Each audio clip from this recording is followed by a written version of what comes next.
नमस्कार। भारत में लगातार कोरोना वायरस की संख्या बढ़ती ही जा रही है। भारत में कुल संक्रमित संख्या 38,53,406 लोग संक्रमित हुए हैं। ठीक होने की संख्या 29,70,492 लोग ठीक हुए हैं। मरने वाली की संख्या 67,376 लोग की मृत्यु हुई है। टॉप पे महाराष्ट्र हैं।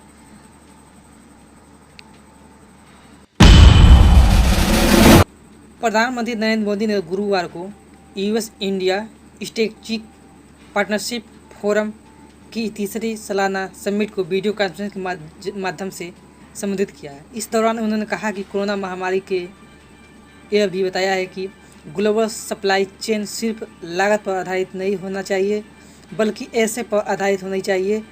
इस तरह जिन्होंने इशारों के चीन पर हमला बोलते हुए दुनिया के सबसे आगाह किया।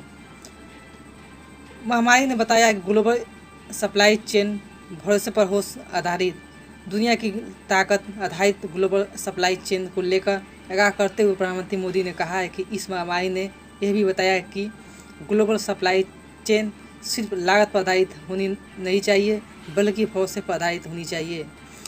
इस तरह उन्होंने बिना नाम लिए दुनिया को चीन से आगाह किया, जिसकी लापरवाही से न सिर्फ कोरोना वायरस पूरी दुनिया में फैला, बल्कि उन संकट की इस घड़ी में प्रभावित देशों को घटिया सामानों को सप्लाई भी की। भारत और चीन के बीच सीमा विवाद को लेकर स्थिति मई की शुरुआत में ही तनावपूर्ण बनी हुई है। गलवान हिंसा और उसके बाद अन्य जगह पर चीनी घुसपैठ के असफल प्रयास के बाद यह तख्ती अब बढ़ती जा रही है। इस बीच विदेश मंत्री जयशंकर ने गुरुवार को भारत और चीन विवादों को लेकर साफ तौर पर कहा है कि सीमा पर जो कुछ होता है उनका दोनों देशों के रिश्ते बिगड़ेगा। मुख्यमंत्री योगी आदित्यनाथ ने बृहस्पतिवार को अधिकारियों से कहा है कि कोविड-19 के संक्रमित से लोगों को सुरक्षित करने के लिए हर संभव कदम उठाए गए हैं।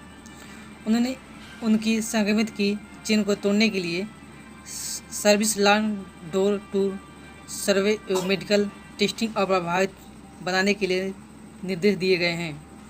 सीएम लोकल भवन में हुई एक उच्च स्तरीय बैठक में अनलॉक व्यवस्था की समीक्षा कर रहे थे। उन्होंने कहा है कि राज्य सरकार जनता को गुणवत्तापूर्वक चिकित्सा सुविधा मुहैया कराने के लिए संकल्पित है। मुख्यमंत्री ने कहा है कि प्रदेश में विभागों को उपक्रम भर्ती परीक्षाओं के नियम समयबद्ध तरीके से आयोजित करने के लिए निर्देश दिए गए हैं। उन्होंने कहा है कि उनके लिए भारत सरकार की तर्ज पर राज्य में सभी भर्ती परीक्षाओं के संचालन के लिए एक एजेंसी बनाई जाएगी। इनके साथ ही उन्होंने बसों के अंतर्राष्ट्रीय आवागमन सुचारू बनाने के लिए आवश्यक कार्रवाई करने के लिए कहा। सीएम ने प्रदेश में सभी निर्धारित रूटों पर परिवहन निगम की बसें चलाने के निर्देश दिए हैं। बीजिंग ने भारत में 18 ऐप को बैन किए जाने की आलोचना करते हुए गुरुवार को नोबेल पुरस्कार से सम्मानित रविन्द्रनाथ टैगोर की योग की चीन से लोकप्रियता हवाला दिया। इसके साथ ही उन्होंने अमेरिकी के क्लिनिक नेटवर्क प्रोग्राम में वाशिंगटन की तरफ से शुरू किए गए सुरक्षा खतरों के बिना इंटरनेट में नहीं शामिल होने को लेकर नई दिल्ली को चेताया। चीन के विदेश मंत्रालय ने कहा है कि भारत में 118 ऐप को बैन किए जाने के पीछे कारणों के विपरीत चीनी नागरिकों के लिए टैगोर कविता की लोकप्रियता और योग की व्यापक स्वीकार्यता को चीन अपने लिए घुसपैठ और खतरे के तौर पर नहीं देखता है।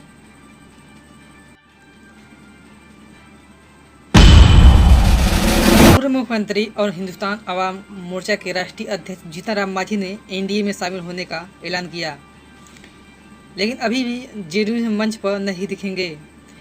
जेडीयू के साथ सीट को बेंच अभी भी फंसी हुई है।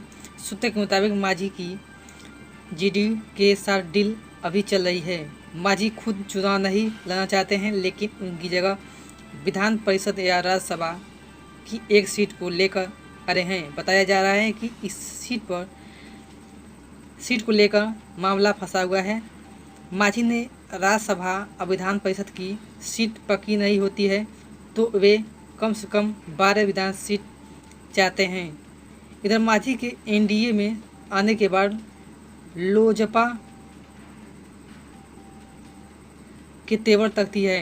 पार्टी ने साफ कर दिया है कि हम गठबंधन जेडीयू के साथ हैं और नीतीश अपने कोटे की सीट मांझी को दे दी है।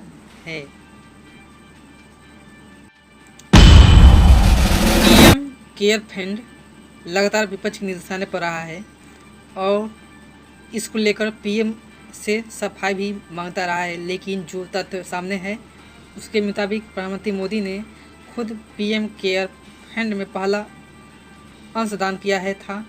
कोरोना महामारी को लेकर केंद्र सरकार ने पीएम केयर फंड का गठन इसी साल मार्च 2020 को किया गया। इस फंड में पीएम ने 2,25,000 की शुरुआत अंशदान किया। वे अंशदान प्रधानमंत्री ने अपनी सैलरी के बचत से किया है। अभी डेटा लीक होने को लेकर विवादों में कि सबसे बड़ी सोशल मीडिया कंपनी फेसबुक पर अब पक्षपात करने के आरोप लगे हैं। यह आरोप अमेरिकी अखबार वॉल स्ट्रीट जर्नल ने अपनी एक रिपोर्ट में लगाए गए थे, जिनके बाद फेसबुक ने एक्शन लेते हुए तेलंगाना में भाजपा विधायक टी राजा सिंह को बैन कर दिया है।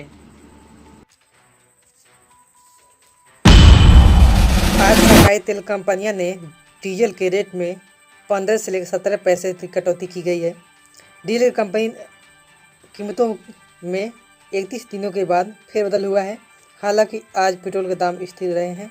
बीते 2 दिनों में पेट्रोल के रेट में कोई बढ़ोतरी नहीं की गई है, लेकिन 15 दिनों में पेट्रोल के दाम में ₹1.67 पैसे